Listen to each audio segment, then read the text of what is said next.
Hello, everyone, and welcome to another episode of Get Out of Rap.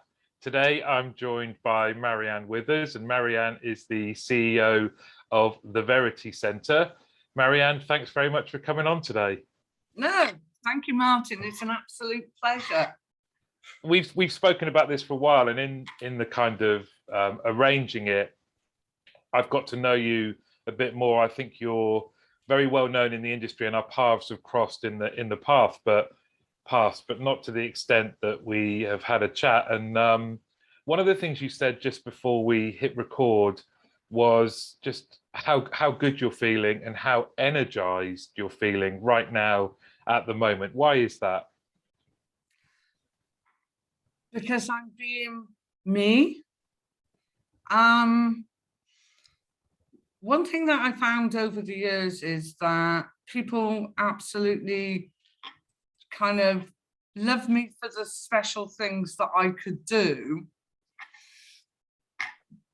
But then, because at times I can be a little bit excitable, well, extremely excitable, I don't know, they were all, certain people always trying to kind of mold me.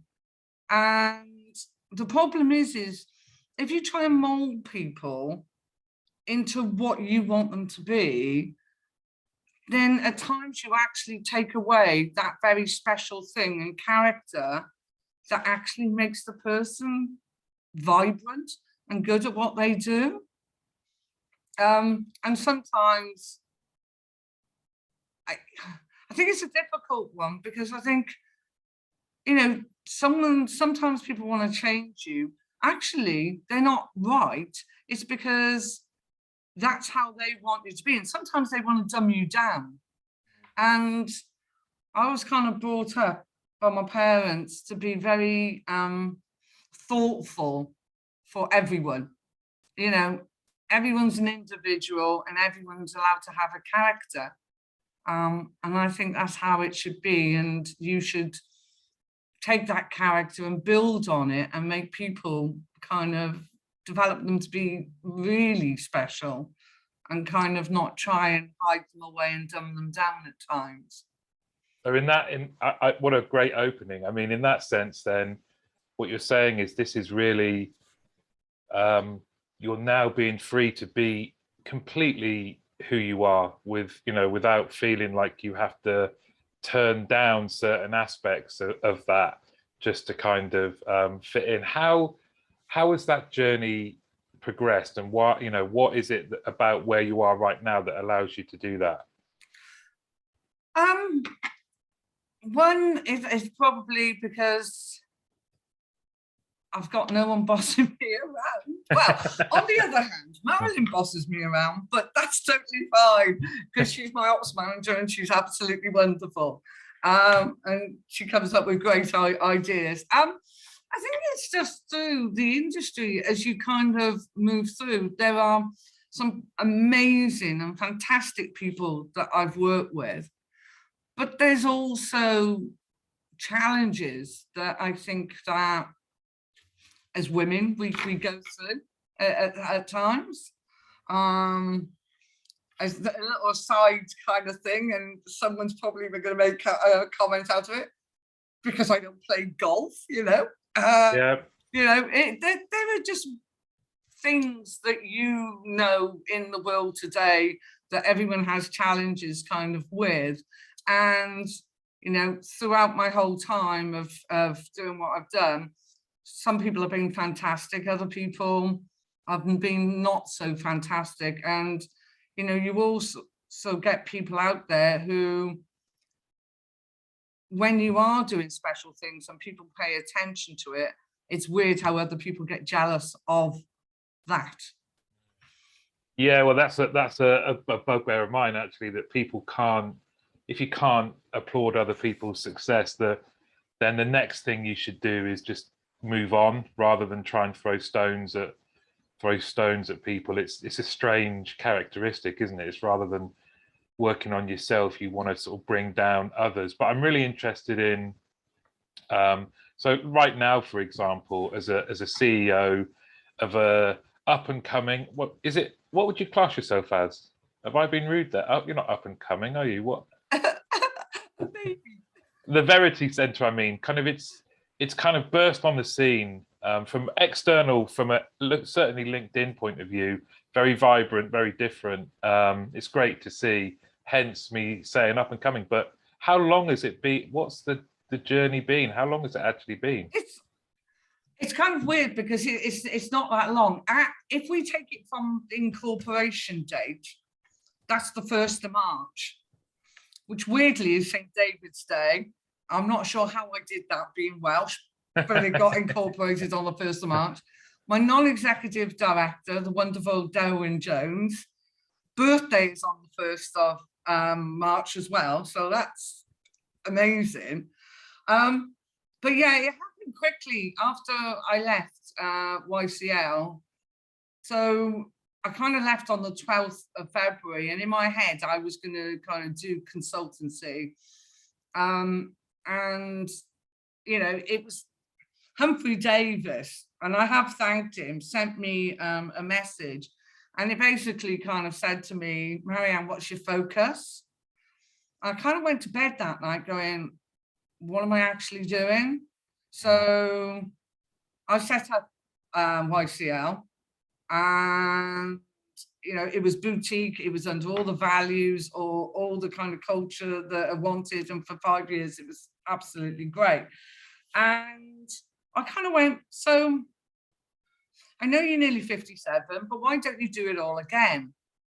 And that's, so I don't normally blame anyone, but that's Humphrey's fault. But I love him for it, because I woke up the next morning feeling like, I don't know, just a massive weight had been taken off my shoulders, very excitable, like the tiniest little Labrador puppy, and kind of jumping around at home. And my husband's like, what's kind of going, what?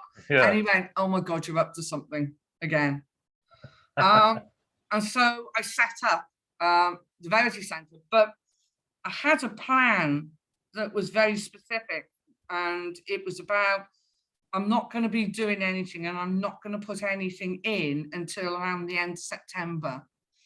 I'm not going to hire staff until around the beginning of August. So my first thing is to start to try and build a brand and sort out offices, sort out infrastructure. And I'm really quite lucky, I think, is that I can basically set it all up and not have a worry, and just have the right people to work with. So I will do a biggie for support on the spot. It'll be wonderful of my infrastructure IT company. But what you need to, I think, really look at is what you saw is that I just started dripping information. And one of the things is I've never done social in my life.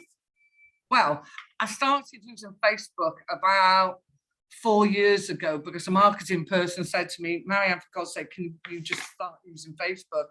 And so I thought, right, okay. But I started all my telemarketing in Golly Slater in Cardiff, that were PR, advertising, marketing. So on the telemarketing side, everything we did was full end-to-end marketing projects. And so you were taught very clearly the understanding of the power of marketing and why the marketing angle is the most important thing of what you're actually doing. So I'm the biggest sponge in the world and just will listen and learn constantly. And I was like, well, this is new to learn, right? Social. What can we do? And then I started speaking to people. Biggie to Marilyn, again, my ops manager. I know this is really silly, but her dog Dexter, who you've seen now and again, I have, yeah. He's got 2,500, probably more now, 2,500 followers on Instagram, more on Facebook. And so from a just very natural, general knowledge of how the whole social works to be able to build that up, she started going through it with me. And So the whole concept has been about drip feeding information, getting people to understand, because I might be known, but the Verity Centre wasn't known. And what I wanted to do, which we really missed the trick early on in YCL, because we had one big client at the beginning, is we didn't do any brand or we did nothing to do with that. So I wanted to be the complete opposite and go, there's our brand. This is the meaning of it. The website, everything that's written on there at the moment was written by me, not a website company or a marketing company. And it's meant from, I don't know, some people might go, you know, it's a bit sicky and all that, but it's meant from the heart of how passionate I am about whether it's inbound, outbound, email, SMS, live chat, bot, about communication being done correctly and being done respectfully, that you're really engaging customers. So again, so lots and lots of just getting out there and going, woo, we're here, hello, please speak to us. And you know, how do you tell people? I mean, no one's unique. I mean, there are some unique people in the whole, but no one's unique. But what we said is we're positively different, which what I believe we are. And the clients that we've got and have worked with so far, I think will tell you that we are, the way we work with them, but how we add value and our knowledge to help them with their whole approach, everything. So yeah, that's kind of, there was lots of juggling and buildings and photographs of empty buildings. And then when they started painting it and putting furniture in, and just wanted kind of people to be part of that journey. And then 1st of August, well, I needed to find some staff. And so on the 29th of June, I put all my adverts out, all over social, every social you could think of, because part of my agreement was that I wouldn't go after any people. So it's just like, well, I won't, absolutely, because my integrity matters more than anything. And so I will hold to that. But I put all my adverts out on social and I had quite a lot of applications. So people who worked for me in the past, Marilyn and Shawnee and Craig, all applied immediately and started on the 1st of August. That's great. And it's testament to who you are as a person, but also I think why we love this industry, right? Because it is about people, and especially authentic people. I would say, as a interested observer of seeing your stuff out there, that's the kind of word that springs to mind, that it's very authentic, it's very engaging. And I would also say I really admire the kind of, I love the way that you will set out. It's quite brave to say, I want to get, for example, the Verity Centre's LinkedIn account up to this many by the 1st, and just put it out there. And is that something that's important to you, this kind of chasing of targets and goals? Have you always been motivated that way, or? Ridiculously. I kind of, I was born from parents, and my father was a rugby number 9. And Lovely. I went to my first rugby international when I was 18 months old, which was Wales and France, and Wales, of course, did win at that time.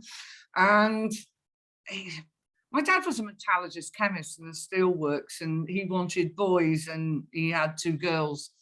So I kind of, my first birthday present was a rugby ball.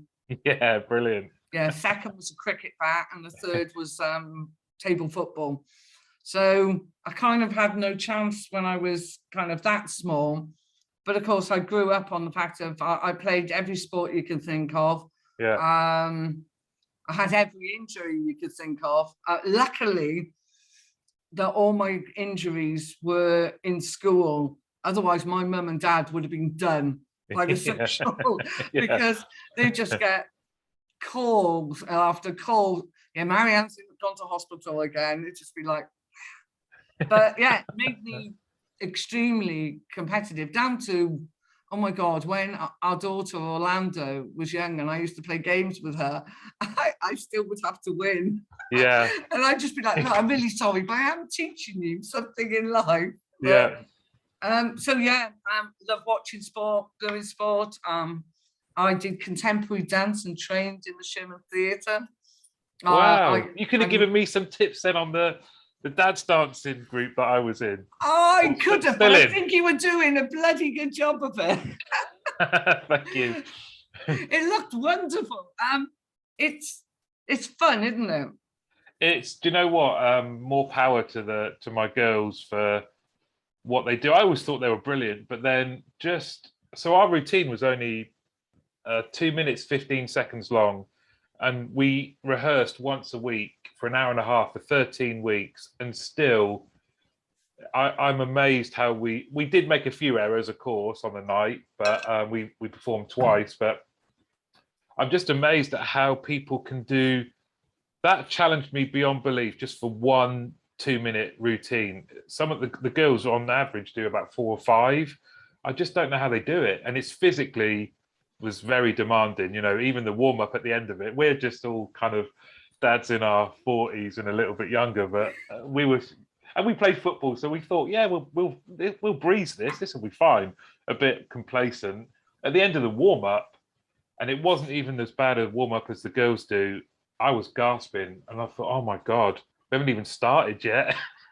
It's a dance is absolutely wonderful. As I say, I did contemporary, and I remember doing cabaret on stage.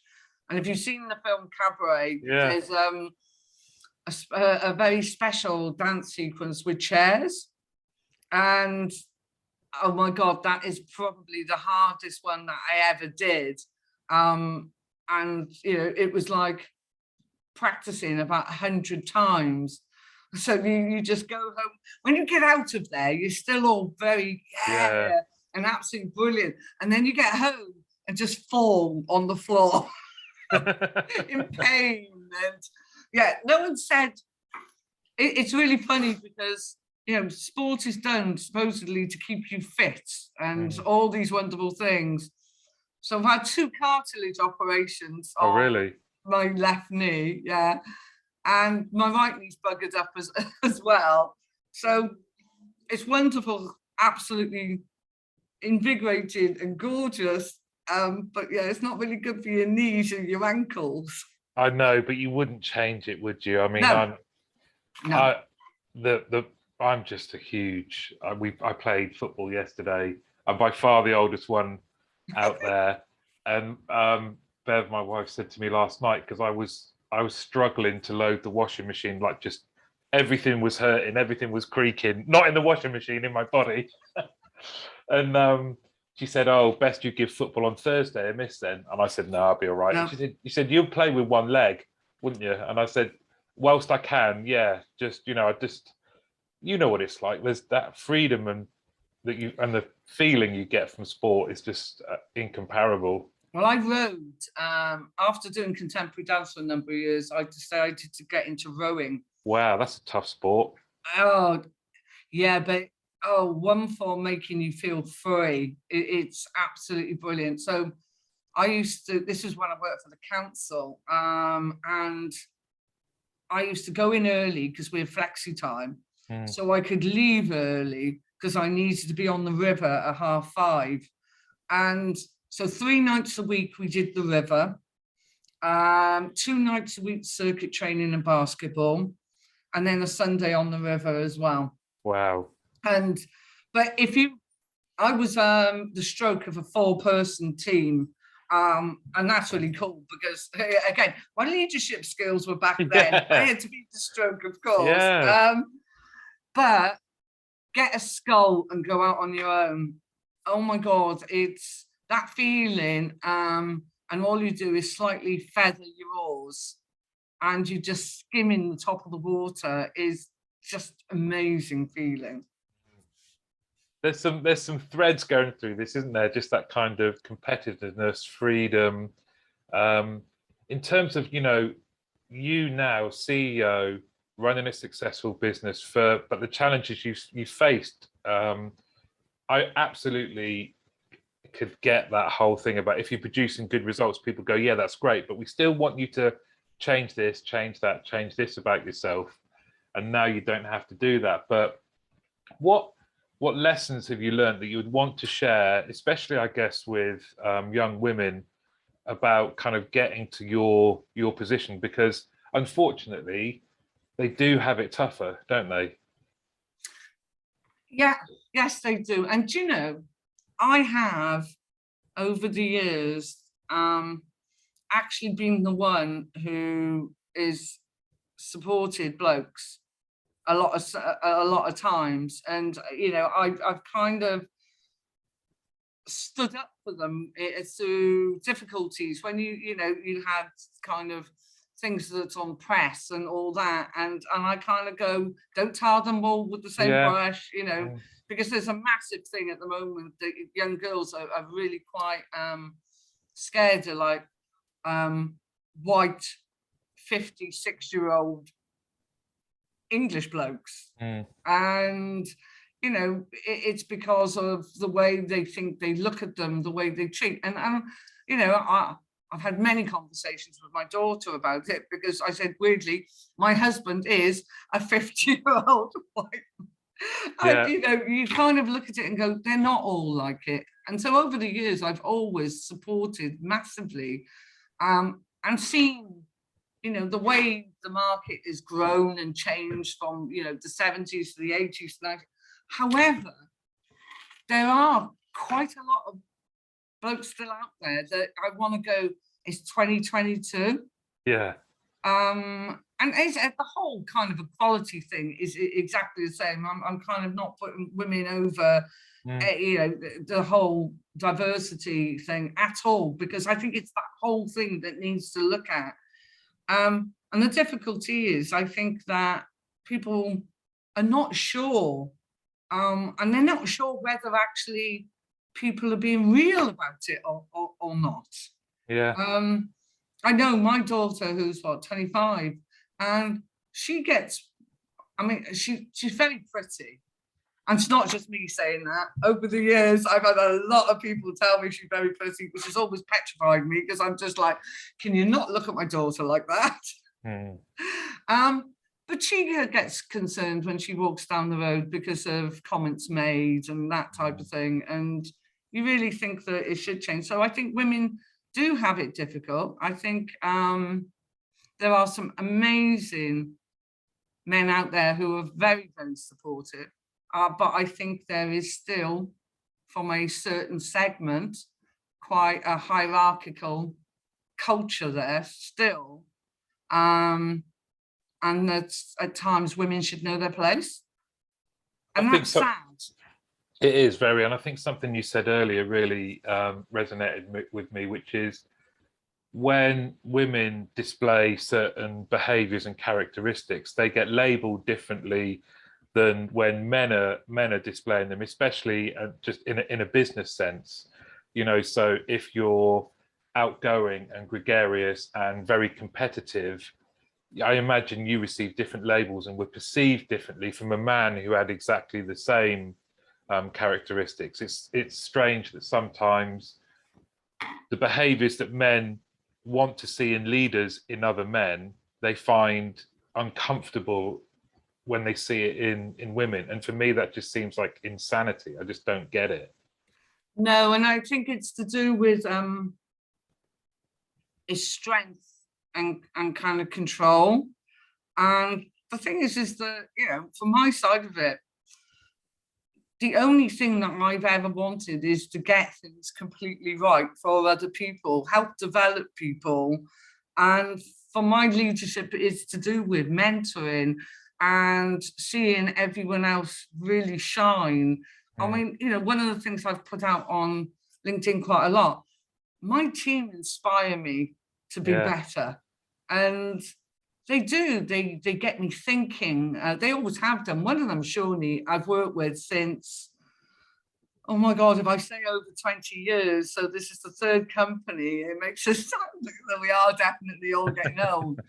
But you know, we have a very childlike look on everything. Love it. Because I don't know,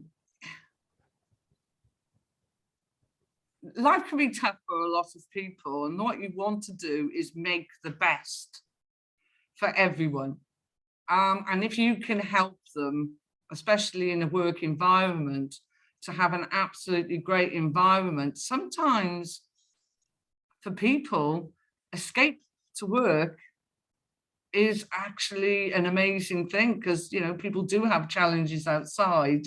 So if they can come to work and absolutely adore and love where they are and feel really part of the team, the company, and what you're doing, you know, it is such an adorable thing to be able to offer people. And also everyone, so you know, we all go on about values in companies and that, and everyone has, you know, their values on the website, and they're all the same, you know, about being passionate and all of those type of things. And you know, I have put values on there, but they come out of the name Verity, because Verity means truth and principled, which I thought was perfect, why I chose the name. But the Y in Verity means yourself. And it is one thing, you know, whoever you are, wherever you're from, just be yourself. And other people should allow you to be that. If you are gregarious and you're loud, enjoy it. If you're doing something that is wrong and hurting other people, that's completely different. Yeah. But, you know, I remember going to a board meeting. It was in the last company, and I remember sitting in there, and for the first number of times, they didn't talk to me at all. And one of the people didn't even look at me. And we kind of went out there, and one of their finance people, this lady, and she's really lovely, she apologized to me. And I said, why are you apologizing to me? She said, well, my boss was so rude. He wouldn't even look at you in it. And I said, look, don't worry. I said, it's his problem, not mine. I said, you know, we'll get to overcome that. And we did get to overcome that. But again, I had to very carefully look how I had to act in certain circumstances for them to pay any attention. Because one of the things that is always very difficult for women, and we do tend to do it, I'll put my hands up completely, is we do like to chatter a bit and might speak a little bit too much. And then, of course, in certain situations, men don't like women talking too much. And that's a challenge. But again, you know, as I said, I've always been in great support there, and there are absolutely amazing blokes out there. Hands up to my husband, put up with me for 35 years, so that's going to be quite good. So yeah, it's sad, and it is getting better, but it is still so much there. And I think it's in certain industries a little bit more than other industries. But we can only work to change it. We can, and I think the point there is really valid. It's about individuals. Any generalization of any person based on characteristics or, you know, how they look shared with others is wrong. You know, absolutely. You know, to your point around people can, without knowing someone, if you lump them into any group and assign what perceptions and characteristics to them without knowing them, then that's inherently wrong. But it's great for passionate people like yourself at the top of their game in our industry. I think can only help others realize that it's there for everyone. You know, and if we can make it a fair playing field, then great. But it is possible, isn't it? Yeah, absolutely. And you know, I've seen situations in some companies where young girls have been not treated correctly. Lots of flirtatious stuff and all that. And sometimes people think it's banter. The problem is you never understand what that person's actually feeling inside.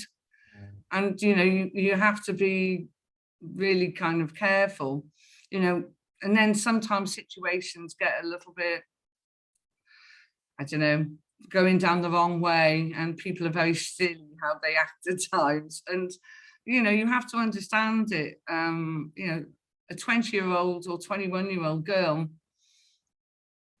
you know, you just need to be careful of they don't go home and what are they thinking? You may think it's banter, but it's Exactly. yeah, I don't think it's it's a difficult one. And I don't think it's much to ask for us as humans to be sensitive of other people's feelings, because that's really all it is being sensitive to others, isn't it? I agree with you completely. But do you know, I've heard people's conversations at times, and you probably have as well. And I've heard, to be honest, I've heard it from women and men, which is basically, well, I have the right for my opinion, and I'll say what I want. And I kind of go, oh my God. Yeah. But think of others. Yeah. That doesn't give you carte blanche to say hurtful things. Yeah, this kind of it's a very, very strange and nuanced kind of argument, isn't it? But this thing about I have a right to say what I want. Well, yeah, but should it be hurtful? There's a way of making points without being hurtful, and there's, like you say, banter has become a bit of a catch-all as well for everything else, isn't it? So, but I do, like you, I do think we're getting there.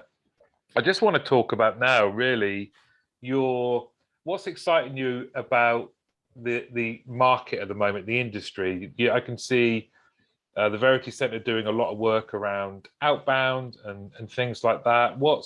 Is that kind of what's got you really excited at the moment? Outbound's got me excited for a long time. And I think from the first time I joined Golly Slater, and I think basically because, right, no one can see you. I mean, it's same with inbound as well, but it's not. It's the point of being able to talk to someone and be very open and honest and respectful in your communication is amazing what you could do. So I've always thought it was a complete art form. You know, I have to thank Wendy Bailey of Golly Slater. I'm very sad that she's not around anymore. But I mean, she used to work for the Thompson Group and used to get sent all over America to set up all their telesales centers. And she then became the MD of Golly Slater Telephone Marketing, as well as two of the other companies. But I just learned from her what an art form that actually Outbound can be, and that it's not just the fact of power of it, it's the you bring two people to communicate. And if you've got a company out there that is having an awful lot of issues according to, you know, their inbound, their digital's not working that great, so it's increasing the amount of inbound that come in, or much better, insurance, where they take you on, then pay no attention to you until they want you renewed. Outbound, but it's also the strategy of Outbound, of what you can put in place throughout that kind of contact strategy to engage people, to actually make them feel as though they're part of a company. So that's why in these sessions, webinars that we're going to be doing, we're talking about sales first, then service, then retention, and then collections. And then there's going to be, we're going to mop it all up. But it's about bringing out to companies, you know, there are companies out there who stopped doing outbound completely because they're scared of it. But they're scared of it because of their perception of what they see in the marketplace. We all know the calls that we receive at home, and they are quite hideous at times. And I get very upset when I get calls like that, because I listen to it and they don't explain who they are properly, and you have to muffle. and then they say something, and I say, what are you actually calling me about? And then they go, oh, well, it's not sales, but it's like, well, it is actually sales. So they, you know, and I'm not saying there aren't good companies out there. There are some good companies, but in the industry, and why now more than anything is, one, I've met some people out in the marketplace that I'm very aligned to in our thoughts and kind of what we would like to do, but also because I think the timing of it is perfect from the fact of customer experience being at such a low, and companies, I'm a great tech head. I've had an inner geek in me from when I was tiny. I probably would have liked to have been an engineer or something like that.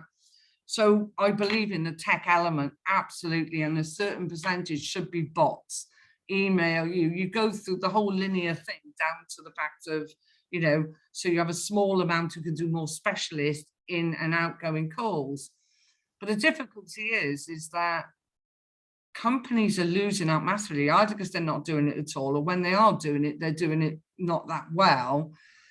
And, you know, if they could utilize outbound in the right way, they would re-engage their customers that they're losing massively, because such a focus is being put on digital and tech, everything. But the difficulty is they're doing it because they want to turn everyone to that, because they want to decrease their contact centers. And the fact is that tech doesn't always work. So it's increasing the number of calls to the contact centers. So there's a lot more white noise going around. But then companies are complaining they're having too much white noise, but not actually sorting out their tech element. So what we're trying to do is kind of fight our way through to be able to say, you need to really look at your strategy and see how outbound can actually fit into it as a supportive element.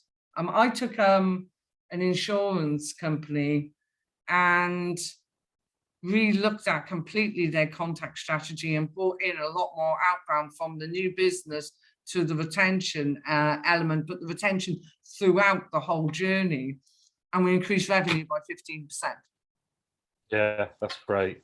Well, do you know what? I mean, you're preaching to the converted. My background when I very first started in this industry of ours was as a outbound agent, selling stationery to business, and then I stayed in outbound really until about 10 years ago, and that included running outbound in Istanbul in Turkey as well. So I'm a great believer in that if it's done correctly, it absolutely can add to the customer experience completely. Don't you think in the industry at the moment, and this is kind of the conversations I've had with a number of people, if I went back to probably early 2000s up to the kind of 2006, 7, or around there was a lot of knowledge out there to do with outbound. You took someone like the Listening Company, and we spent a lot of time developing absolutely massive mentoring and developing of people in the knowledge of all elements of it, you know, whether it was recruitment or education or, you know, the dialer, the data segmentation, you know, going through everything, of really giving that knowledge. And I kind of meet people out there now, and I kind of talk to people. A lot of stuff seems to be more self-educated and opinion of what should be. So as an example will be, you know, this, well, I know so many companies have made kind of, or complained about the fact is that, you know, their teams are just burning through data massively. And you kind of have a look at it and going, but why? You know, looking at it, your quality, your compliance, your listening to calls, your training and your coaching, if all of these are in place, but people are being very opinionated, and also we seem to have slightly lost the art of being able to sell. From a fact of, I remember, and I'm not saying you should give cold data to people all the time. I mean, digital leads really important, you know, will be a very important part of a contact strategy to do with data pyramids and being able to blend data to actually make it more efficient and more effective for people. But I remember, you know, we used to work on the fact of, you know, you've never spoken to that person, so it doesn't matter which lead it is, you would do an absolutely amazing call, and your art was to influence that person to change their mind and make a decision on things. Now, agents are working on the fact of, oh, the data's crap because I want a lead that is going to say yes. And it's like, well, that's not life. Yeah. And, you know, again, if you could produce everyone absolutely perfect leads and go, right, okay, make this outbound call, because that person's very interested. How many leads would we have to actually give people? Because even digital leads, it's about recontacting them, getting hold of them. You know, I spoke to someone the other day and they were looking at a contact rate of about 1 in 40. And that is on very high paid digital leads. Yeah. So, you know, even then, not easy. So where's the art form back about training people to be able to overcome objections or actually do proper structured selling? And so just, as you see, you know, I could go on, and I apologize because I'm passionate about it. I love it. And I think about, like you, what it was the best training ground for me, my team leaders, the agents. Yes, it's tough. It is. You can't deny it is tough. We did some great analysis once of our top agent. She was amazing, and was well known in the whole company, not just Outbound, as being brilliant. And we looked at her stats over the year, and we did this to be able to share with other departments, really, just how, because, you know, there were some negative perceptions of the Outbound teams, but we shared this lady, Sarah, had, you know, 10,000, she'd spoken to like 15,000 customers in the year. It was thousands, it was a crazy number. Had got to the point of pitching something and then been rejected. And we used it to put this presentation together to say, you know, Outbound is a job where you go to work knowing no matter how good you are, you're going to get 90% of your activity is going to result in rejection. And how amazing are you as a person that you can deal with that with a smile on your face? You can take it on as learning. You can, you know, as a management team, like you just mentioned, then we'd be getting into looking at abandonment rates. Okay, what's our call decision tree, and what are our redial rules, and what can we do to make things better? How do we coach people to be better? And it was so progressive. And actually, we were passionate about the services we were selling. We believed that they added real value to customers. And at a time, even back then, where everyone's inundated with information, customers were missing out sometimes on the value add stuff that's free with their bank accounts or whatever it may be. And your call was an attempt to give them more information to make a new purchase that would make their life better. And it was just a fantastic period, like you say, that early 2000s, I think, where. Yeah. And that's where I think that we're falling out. It's team manager and operations managers level. Honestly, I've met a number of operations manager in quite a few organizations, and I find it quite scary, their lack of knowledge of a lot of things. It all seems to be driven on the outbound side of the fact is that, you know, give my team all the best leads you can, and then we'll be able to convert them. And I'm kind of like, yeah, that's not how it works. What I wanted to, because I set up a centre in Cardiff, and we went from 0 to 180 within 8 months. Wow. And that was for half of it was kitchen appliance cover, and the rest of it was energy sales. It was for British Gas in Cardiff, which is weird because they have a centre in Cardiff. But I used to consult for that, so it was kind of handy. But you know, what we kind of put in there and what we trained the guys to be able to achieve what they need is, you know, we took all the elements of the data side and, you know, the coaching side. But I had this discussion with one of the team managers who joined us, and he came from an insurance company. And all he would do was silent monitor. And I kind of went, why wouldn't you do side-by-side coaching? I said, I would expect, you know, at least 50 to 60% side-by-side coaching of your people. And he went, oh, I don't agree with it. It doesn't work. Basically, you know, if I sit by them, then they put on an act. And I just spoke to him. I went, you're just not getting it, are you? Yeah. I said, the whole concept of coaching is about giving that person that one-on-one attention. And I went, do me a favor, for 1 week, stop silent monitoring and just do coaching side by side. I said, after that, if it hasn't worked, I'll kind of go, yeah, all right then.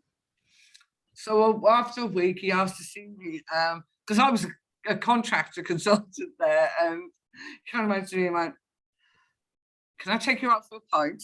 I went, that's a good one. Yes, of course. And he went, can I also say I'm really, really sorry? And I said, so what was the difference? He went, that one-on-one attention, as though I was showing I actually cared for them.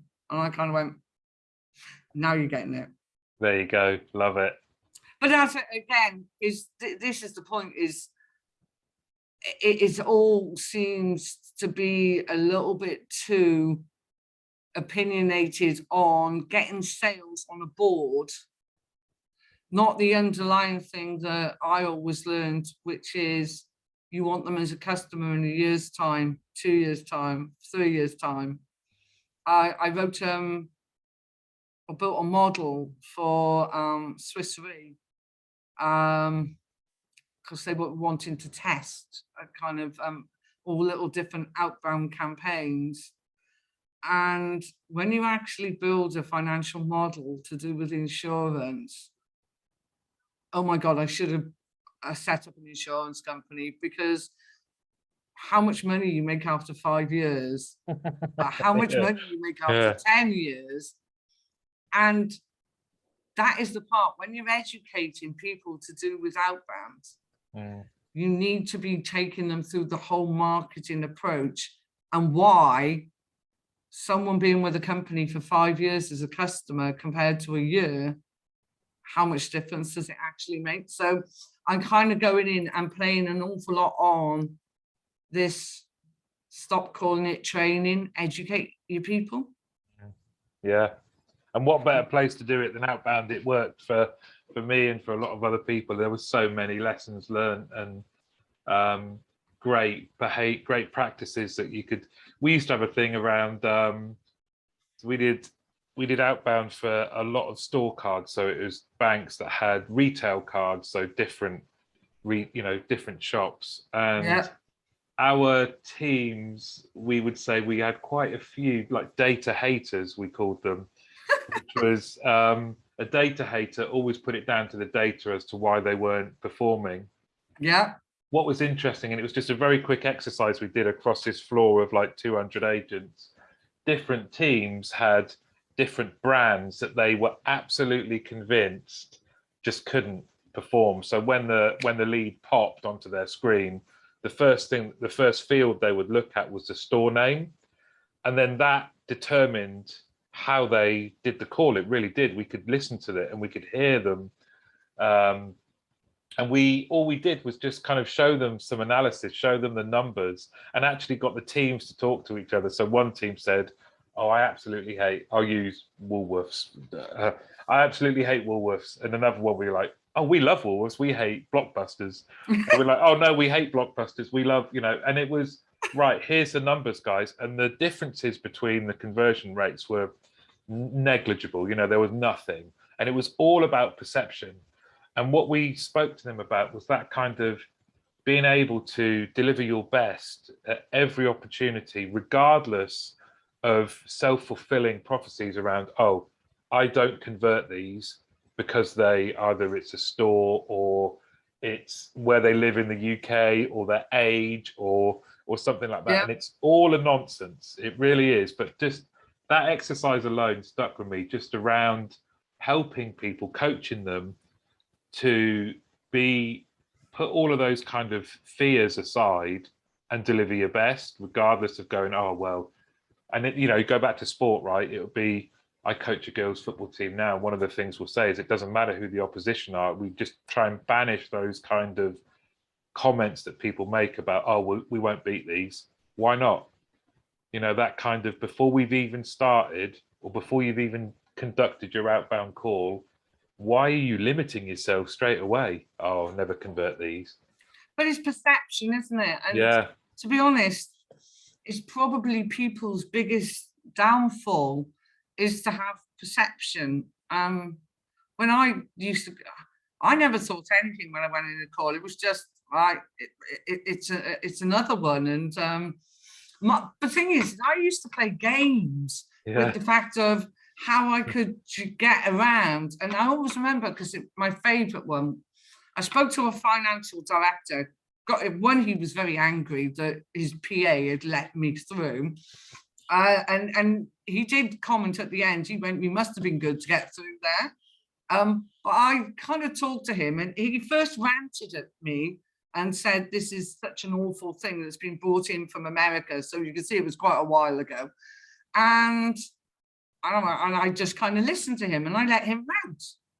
And then I went, okay. I said, "Could you do me a favor?"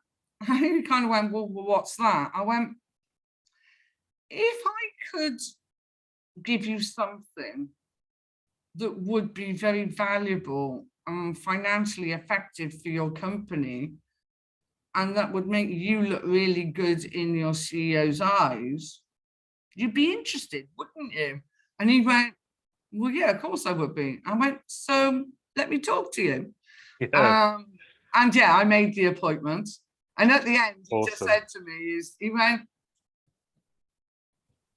he said, "It's because you had the balls to say it." He said, "You said you were so polite and so nice and empathy." And I said, "Yeah." I said, "That's the biggest problems in people's mindset, is they wouldn't say it." I find it all a percentage breakdown. And you kind of have a look at it and go, I've got 10 people that all say to me, "No, I'm not interested." And you see how many people these days just go, "Yeah, okay," and just go. May I ask why you're not interested? So if you say it at all 10, you still might get 4 out of that who go, "Bog off, I don't want to talk to you." But you've got 6 that will continue talking to you.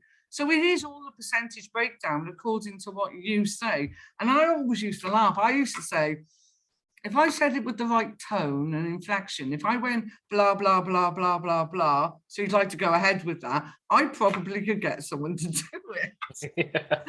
And it's the whole, and that's why I say it's very much an art form. And I used to play around with it all the time. And my favorite, because I sold advertising space, and I would actually tell people while I was on the phone to them, "Close your eyes."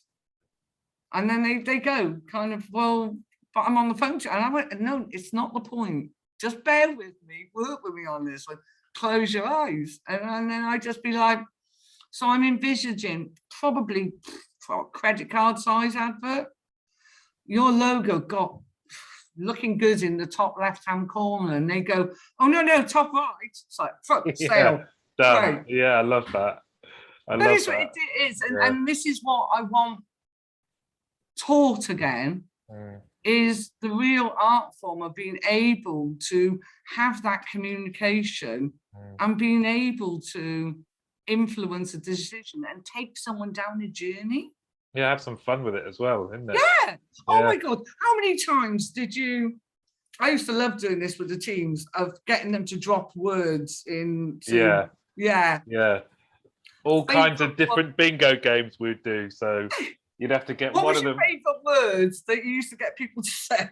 One, I don't know how this guy did it, and he maybe we were pushing the edges a little bit here, but he got in monkey tennis, and I don't I don't know how he got the phrase in. I think he referenced Alan Partridge, some TV show where he said, "Oh, did you watch Alan Partridge?" And they were talking about a TV show with monkeys playing tennis, and everyone was just like, "Yeah, he did it!" You know, that kind of having fun with phrases. We used to make up all kind of bingo cards that we'd put on people's desks and all sorts. Yeah, I love it.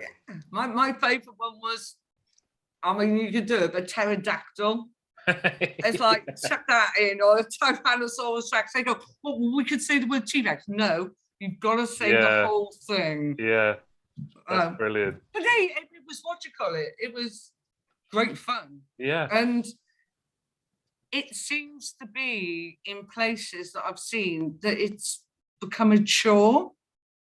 And where's the, I mean, okay, my old, one of my old bosses, Neville Upton, used to say that I used to incite the team. So I ran Portsmouth site, and when I got there, we had about 550 people on there, and at the end of the month, I used to go, right, we'll get them and talk to all of them, and they go, oh, well, we'll stage it. Or, no staging. I'm going to stand on the windowsill and just talk to the teams. And the thing is because I get very excitable, I can actually really kind of, yay, come on, get everyone very excited, everything. And Neville just used to stand there and just go, oh. I'm going to say, no wonder that at times that I might annoy some men around, because being, and the thing is that I worked in a company down in Devon. I went and did a consultancy there. And actually one of the non-executive directors of the listening company was one of their board directors, which he came to me and said, can you do this consultancy? Did it all. And then he said, well, now you've done all that, can you come and do it all? And I moved all my family down to Devon. And after a couple of years, and so we had field sales, and we had all internal sales, customer service. And I had to do this presentation to, I was like 55 people in it. And first of all, the sales director, so I was head of sales and service. So the sales director, he did his pitch first, because even though I was head of sales and service, I reported to the ops director, not him. He did it, had lots and lots of slides, lots of pictures, and actually went through and discussed every single slide in detail. Wow. And kind of like, I'm kind of sleeping now, but it's okay. So yeah, absolutely. I was up next, and I had 4 slides. On 3 of them, there was one word. Yes. On the 4th one, there were 3 words that were about financial ROI and yes. And I just stood up and just passionately just talked to them all, and actually going how brilliant we've done and everything, and this is what we made, yay, great, and all this. And at the end of it, all 55 people stood up. It's like, yeah. And on the way out, my ops director took me aside and went, if you ever do that again, he said, you are in big trouble. And I went, are you joking? I went, your sales director, who was the most boring person in the world that everyone was slept for, I said, mine, I get a standing ovation, and now I get told off for it. And he just went, okay, maybe put just a little more slides together and just a little bit more information. No, I'm with you. Yeah. I'm with you. I don't want to be bored to death by PowerPoint. I want to just hear someone passionate talking about what they love and what they can do. That's what I want.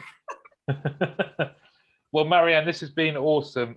What is there any sort of final message you want to leave people that are listening with? One, always be yourself. Okay. And you can do anything if you put your mind to it. And that is really important. I could have just sat back last year and did consultancy. But no, I wanted to do this that meant a lot. And what's more important, I wanted to hire people and be able to give people jobs and then help them develop, both personally and in work. So yeah, you can do absolutely everything. And can I go and please talk to the Verity Centre? Yes, of course. Because we're amazing. Marianne, this has been brilliant. Thanks so much. And I'm sure there will be people wanting to talk to you after listening to this. So thanks very much for coming on and sharing everything. It's been great. No, thank you, Martin. And if we organise to meet at times, and we'll do some dancing. Yeah, let's do it. You can give me some tips. Thank you.